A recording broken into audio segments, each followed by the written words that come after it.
Good morning.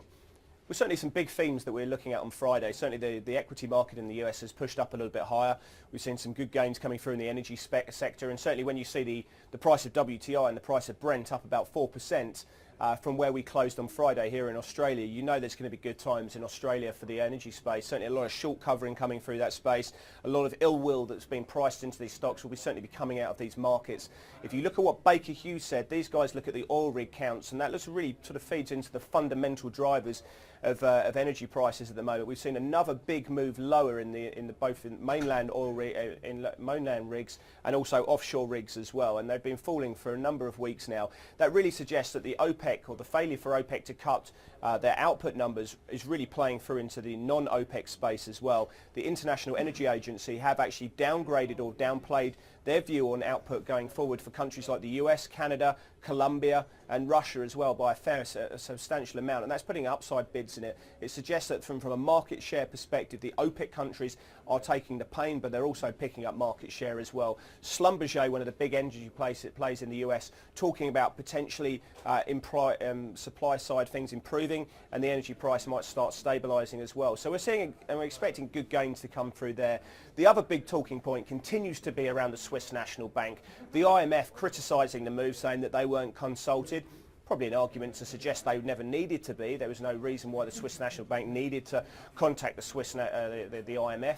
Also, the Swiss government, by all accounts, didn't really know anything about this. There seems to be this growing view that central banks need to be independent, but as soon as they are independent, like we saw from the Swiss National Bank, the whole world erupts. My personal belief is that we probably should have seen this move materialising over the weekend. That would have allowed brokers a little bit more time to get their houses in order. Certainly it would have allowed clients to get their positions in order and expect the worst and be able to talk to their brokers and be able to look at what's been going on there as well. So I think that would have been probably best managed if we'd left it for the weekend, although of course we would have seen bigger gapping, but liquidity potentially could have been better in the market that was expecting to see that move as well. But still massive moves coming through in Euro Swiss on Friday, trading at a 499 point range, dollar Swiss trading at a 420 odd point range, euro dollar 189. So volatility there is still very prevalent there, and of course we're looking forward to this week's ECB meeting and then Mario Draghi's subsequent press conference some 45 minutes later, where we're now fully expecting quantitative easing to be announced. There is risk of a disappointment.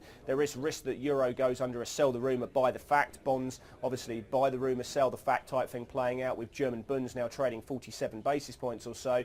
You know, you've got Swiss yields now in the 10-year in negative territory. There's an interest rate war going on, which we need to be very cognizant of as well. But we're expecting somewhere between £500 billion euros worth of government bond purchases, investment grade, right up to £1 trillion, which I think if you get £1 trillion, you'd probably see the euro coming under further pressure.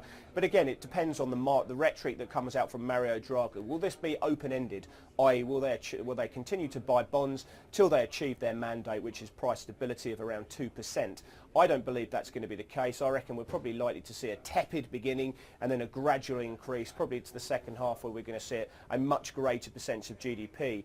Here in Australia, we're looking for the market, if we bring it back home, to open about 50 points higher or so a nice positive day. BHP's ADR is up about 3%. Iron ore prices are fairly flat. WTI prices, I've said, are very strong. And the other commodity which is looking really good at the moment is gold. You know, we've seen that moving, having its best week last week in 18 months. Certainly it's looking a lot more favourable as people look at trying to get a hedge against what's happening in Swiss National Bank, what's happening with the Riksbank, who are potentially going to come out and do quantitative easing. The Norges Bank in Norway could potentially do it as well. There's concern that the euro-Danish kroner peg might elapse as well. I don't think that's going to be the case. I see absolutely no probability of that happening. And of course the idea that the central banks of the world are pushing back on rate expectation, with the ECB about to do QE. So look at gold. Buy dips in gold. That seems to be the trade that seems to be working at the moment.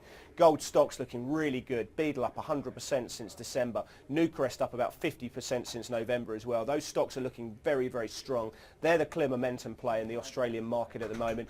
So look for energy and materials to do nicely today. It's still a trading sector. There's still a lot of there's not a lot of visibility in the space, so that's going to be the interesting thing. And we've obviously got China manufacturing, or China GDP numbers this week. We're looking for about 7.2%. The range there, 6.9 up to 7.5%. We obviously get their high frequency data in the sense of industrial production and retail sales and fixed asset as well. So a lot of macro news to get through. Still a lot of scepticism about the global economy, what's going on a deflation rate as well, and certainly that's been reflected in the bond market. So plenty for traders and investors to keep their get their teeth into this week. So hold on to the ride and keep that risk management very strong this week as well.